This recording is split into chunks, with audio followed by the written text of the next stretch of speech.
Tere, mina olen Evelin Uuemaa, olen geoinformaatika professor Tartu Ülikoolis ja töötan siis igapäevaselt teen teadustööd ja õppetööd. Et kui te mõtlete, mis teadustöö endast kujutab, siis see tegelikult on väga mitmekesine, et igapäevaselt tegelen ma nii tudengite õpetamisega, erinevate teadustööde analüüsimisega, püstitan erinevaid uurimisküsimusi, otsin nendele siis teaduskirjandusest vastust ja siis teen analüüse ja selle põhjal järeldusi.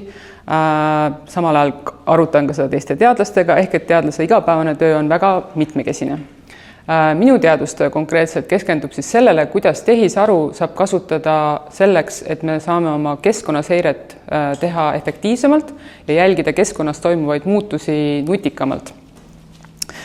Kuidas ma igapäevaselt kasutan tehisaru, on tegelikult ka kahetine. Ma kasutan kahte eri tüüpi tehisaru. Kasutan siis oma töös keelemudeleid, mida tõenäoliselt te teate ka ise väga hästi. Need on tavaliselt siis ChatGPT, Gemini ja nii edasi. Ja teine on siis masinõpe. Kui keelemudelid on siis treenitud nii-öelda tekstide peal, nad oskavad ennustada lihtsalt iga järgmist sõna, siis masinõpe on tegelikult treenitud hoopiski piltide peal, et ta tunneb ära erinevaid objekte, et talle on söödetud ette näiteks terve hulk kassi-koera pilte ja ta oskab siis eristada, et mis on kass ja mis on koer. Mina oma töös muidugi ei analüüsi kasse ja koere, vaid tegelikult hoopiski siis erinevaid satelliidi andmeid, mis aitavad siis tuvastada, tehisaru aitab tuvastada nii-öelda siis erinevaid objekte satelliidipiltidelt. Aga kuidas siis täpsemalt kasutan oma teadustöös keelemudeleid? Kõige põhilisem, mida ma kasutan, on siis teadustööks välja töötatud spetsiaalsemad vahendid, mis aitavad leida erinevat teaduskirjandust. Näiteks üheks vahendiks on konsensus.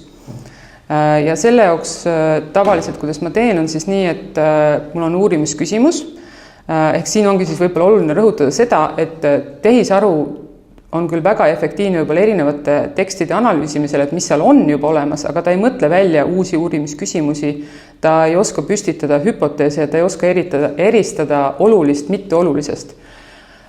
See on ikkagi minu kui teadlase töö, et mina pean alati ise uurimisküsimuse püstitama ja siis ta aitab mul lihtsalt andmeid analüüsida ja leida võib-olla kiiremini mingisuguseid erinevaid seoseid või nähtuseid seal andmetest, aga ta ei aita mul uurimisküsimusi püstitada ega kindlasti järeldusi teha. Aga vaatame siis natuke lähemalt, kuidas ta tegelikult aitab mul teaduskirjandust leida, et me võime siis võtta näiteks näite, et mida teaduskirjandus ütleb selle kohta, kuidas maakasutuse muutused on seotud kliimamuutustega, mis on üsna kuum teema pidevalt.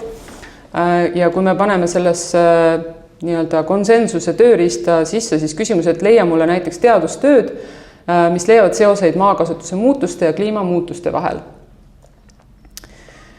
Siis ta läheb teaduse andmebaasidesse ja üritab leida siis sealt teadusartikleid, mis on selle kohta üldse avaldatud. Aga ta ei tee mingisuguseid nagu nii-öelda veel hoiakuid, et kas see on nii või naa, aga ta annab lihtsalt nii-öelda ülevaate mulle, et millised teadusartiklid on avaldatud ja väiksed lühikokkuvõtted selle kohta.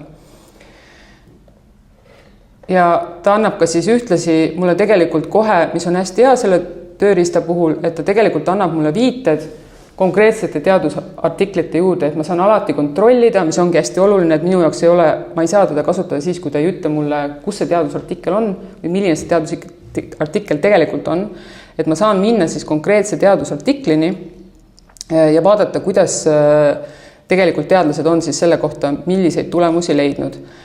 Et siin on siis näiteks leitud siis, et metsade maharaiumine ja põllumajanduse laienemine vähendavad süsinikuvarusid ja suurendavad kasvuhoonegaaside heidet. Mis on siis üsna selgelt on siis näidatud 3 erinevat teadusartiklit. Ma saan kohe minna ka vaadata konkreetset artiklit, et kas see tegelikult ka nii on. Et nagu te teate, et tehisaruga võib hallutsiniseerida, siis siin ei ole see nagu eriti võimalik, et ma saan kohe minna ja kontrollida, et kas see teadusartikkel tegelikult ka sellist asja näitab. Ja saan kohe kontrollida, et siin on kohe artikli pealkiri ütleb, et globaalsed maakasutuse muutused ja nende mõju siis kasvuhoonegaaside emissioonidele. Ja leida siis, et kus kohas ta näiteks seda väidab, ütleme, et maakasutus leiti oluliselt seostuvad siis kasvuhoonegaaside emissioonidega. Ehk et ma pean kohe kontrollima, mitte et ma tegelikult kohe usaldan teda, vaid saan kontrollida, et mida siis erinevad teadlased on selle kohta öelnud. Ja nagu te märkate, siis võib-olla oluline aspekt on siin, et ma küsisin ta käest eesti keelest, siis tehisaru on küll eesti keeles juba päris hea, aga ta endiselt mingisuguseid olulisi vigu ikkagi teeb, et ta ei saa hästi käänetega hakkama ja tihtilugu ta ei tea ka erialaseid termineid, et seal ta võib täiesti oma imelikke termineid nagu välja mõelda, et selles mõttes peab ka temasse ikkagi kriitiliselt suhtuma, et ei saa nagu kohe eesti keelt otse üle võtta. Aga teine variant siis, kuidas mina kasutan tehisaru, on satelliidipiltide ja ka lennukitelt tehtud piltide analüüsimiseks. Ehk et tuvastada siis erinevaid keskkonnamuutusi kiiremini, sellepärast et neid pilte tuleb igapäevaselt tegelikult terabaitides meile ja inimene ei ole võimeline neid kõike automaatselt analüüsima ja samuti ei ole võimalik ka minna välja ja kogu aeg teha mingisuguseid keskkonnamõõtmisi välitöödel, sellepärast et see on äärmiselt kallis ja kulukas, aga siin tulebki appi see, et me saame lennukitelt ja satelliitidelt teha pilte ja tehisaruga siis neid kiiremini analüüsida.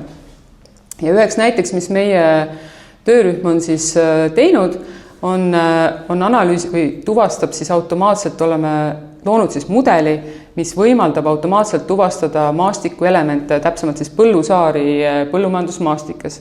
Miks need on maastikus olulised, on see, et kui meil on suured põllumajandus või põllud ja need kipuvad olema siis natukene, ütleme siis elurikkusele mitte väga positiivsed, sellepärast et seal ei ole väga putukatele ega lindudele ega loomadel kuskil olla. Aga kui sinna jäetakse sisse põllusaared, mis Eestis on üsna tavalised maastikus, siis need on heaks elupaigaks lindudele ja väikestele imetajatele ja nendest põllumehed saavad ka siis tegelikult toetust, et nad jätavad need elemendid alles.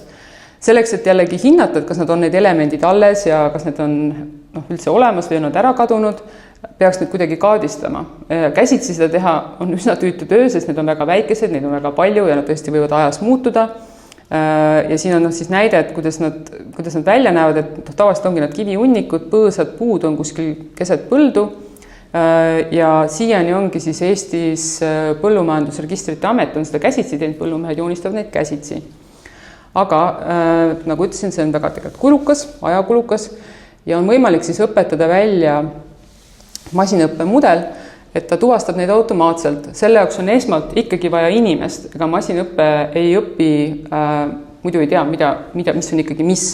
Selle jaoks esmalt kõigepealt tehakse märgendid, ehk inimene ütleb, et siin konkreetselt on põllusaar ja see tehakse lihtsalt selline väike pilt talle, et selle koha peal on põllusaar ja selle koha peal on põllusaar ja mudelile tehakse märgendid ette, et need on põllusaared.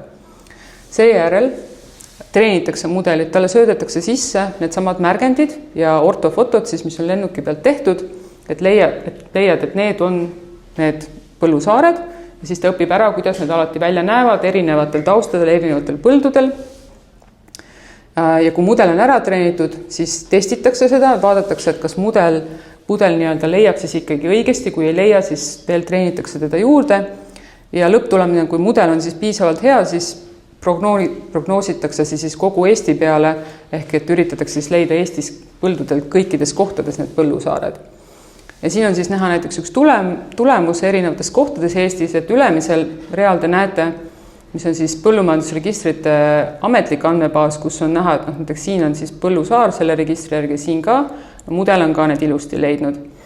Aga näiteks, kui te vaatate siin, siis need väiksed põllusaared ei ole tegelikult, inimene pole neid sisse nii-öelda joonistanud, ei ole registrisse pannud, aga mudel on nad ilusti üles leidnud ja need tegelikult on põllusaared, ehk et masinõppe on isegi efektiivsem neid tuvastama kui inimene või ütleme joonistama siis nii-öelda põldudele.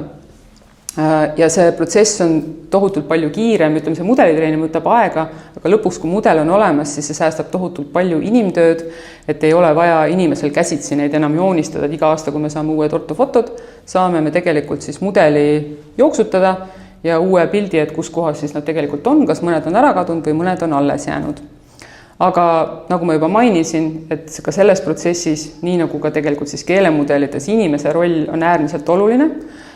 Inimene on ikkagi see, kes ütleme siis nii-öelda selle mudeli treenimisel, siin antud juhul on oluline, kui ka keelemudelites, et me ikkagi anname talle olulise sisendi ja pärast see, mis tuleb välja, me kontrollime ka üle, et kas see tegelikult ka nii on, ehk et ei ole lihtsalt, et me anname midagi tehisarule ette ja tuleb midagi välja, aga tegelikult me ei kontrolli seda, et inimese roll on nii sisendi andmisel kui ka väljundi kontrollimisel äärmiselt oluline. Aitäh!